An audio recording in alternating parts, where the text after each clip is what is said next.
জাতীয় পার্টি সহ 14 দল ও এনডিএফ জোটের প্রার্থীদের প্রার্থিতা বাতিলের দাবিতে কর্মসূচি ঘোষণা করেছে জুলাই গণ অভ্যুত্থানের নেতৃত্ব দেওয়া যে প্রথম সারির যে সংগঠনগুলো রয়েছে তাদের মধ্যে অন্যতম সংগঠন জুলাই ঐক্য। গতকাল দুপুরে কিন্তু ঢাকা বিশ্ববিদ্যালয়ের মধুর ক্যান্টিনে এক সংবাদ সম্মেলনে কিন্তু এই কর্মসূচির ঘোষণা দেন কিন্তু নেতৃবৃন্দ, এবং আজ দুপুর 12:30টার দিকে কিন্তু নির্বাচন অভিমুখে মার্চ টু নির্বাচন কমিশন কর্মসূচি পালন করবেন তারা। এবং ইতিমধ্যেই কিন্তু তারা রাজধানীর যে আগারগাঁওয়ে মেট্রো স্টেশন রয়েছে সেখানে কিন্তু জড়ো হতে শুরু করেছেন, এবং তাদের এই কর্মসূচি ঘিরে কিন্তু আমরা দেখছি সকাল থেকেই কিন্তু সতর্ক অবস্থানে রয়েছে কিন্তু আইন শৃঙ্খলা বাহিনীর সদস্যরা। বিশেষ করে আমরা কিন্তু দেখছি যে নির্বাচন কমিশন অভিমুখে যে সড়কটি রয়েছে সেই সড়কে কিন্তু পুলিশ কিন্তু ব্যারিকেড দিয়ে রেখেছে, এবং এই সড়কের এক পাশ দিয়ে কিন্তু যান চলাচল পুরোদমেই কিন্তু বন্ধ রয়েছে, এবং অতিরিক্ত পুলিশ কিন্তু এখানে মোতায়েন করা হয়েছে। এবং একটু যদি জানিয়ে রাখি আপনাদেরকে, আমরা যে তথ্যটি পেয়েছি যে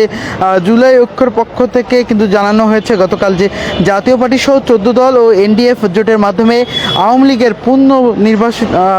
পুনর্বাসিত হতে পারে, এবং তাদের প্রার্থিতা বাতিল না হলে নির্বাচন প্রশ্নবিদ্ধ হবে বলেও কিন্তু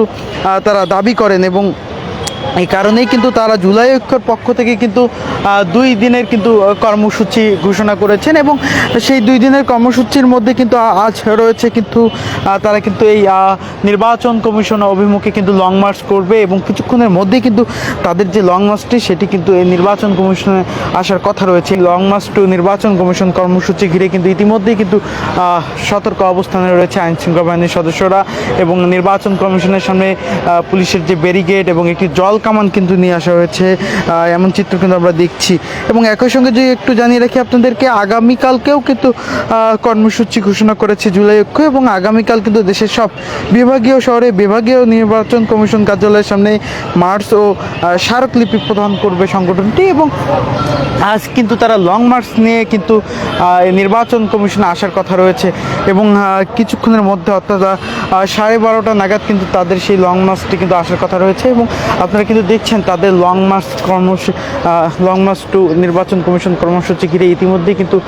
সতর্ক অবস্থানে রয়েছে কিন্তু আইন শৃঙ্খলা বাহিনীর সদস্যরা। আমরা কিন্তু যেমনটি আপনাদেরকে জানাচ্ছিলাম যে নির্বাচন কমিশনের সামনে যে সড়ক রয়েছে সেই সড়কে কিন্তু কয়েক দফায় কিন্তু পুলিশের যে ব্যারিকেড সেই ব্যারিকেড কিন্তু দেওয়া হয়েছে, এবং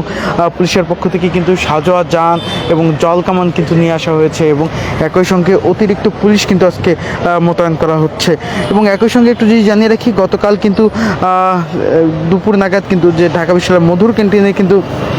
জুলাই ঐক্যের পক্ষ থেকে সংগঠনটির প্লাবন তারেক, মোসাদ্দেক আলী, ইবনে মোহাম্মদ, এবি জুবায়ের, ইসরাফিল ফরাজিরা কিন্তু সংবাদ সম্মেলনে উপস্থিত ছিলেন, এবং তারা কিন্তু সংবাদ সম্মেলনে যেটি কিন্তু দাবি করেছেন যে জাতীয় পার্টি সহ 14 দল এবং এনডিএফ জোটের যারা প্রার্থীরা রয়েছেন তাদের প্রার্থিতা বাতিল না করা হলে তারা পরবর্তীতে আরও কঠোর কর্মসূচিতে যাবেন, এমন ঘোষণাও কিন্তু তারা দিয়েছেন। এবং একই সঙ্গে যদি একটু জানিয়ে রাখি, তারা কিন্তু যেটি দাবি করছেন, এই জাতীয় পার্টি সহ 14 দল এবং এনডিএফ জোটের প্রার্থীরা যদি নির্বাচনে অংশ নেয় তবে নির্বাচন প্রশ্নবিদ্ধ হতে পারে, এমন দাবিও কিন্তু তারা তুলছেন। এবং একই সঙ্গে এই 14 দল এবং এনডিএফের জোটের মাধ্যমে আওয়ামী লীগ আবার ফিরে আসতে পারে, এই আশঙ্কা থেকেই কিন্তু তারা তাদের যে প্রার্থিতা সেটি কিন্তু বাতিলের দাবি জানাচ্ছেন, এবং সেই দাবিতেই কিন্তু তারা আজ কিন্তু কর্মসূচি ঘোষণা করেছেন লং মার্চ টু নির্বাচন কমিশন।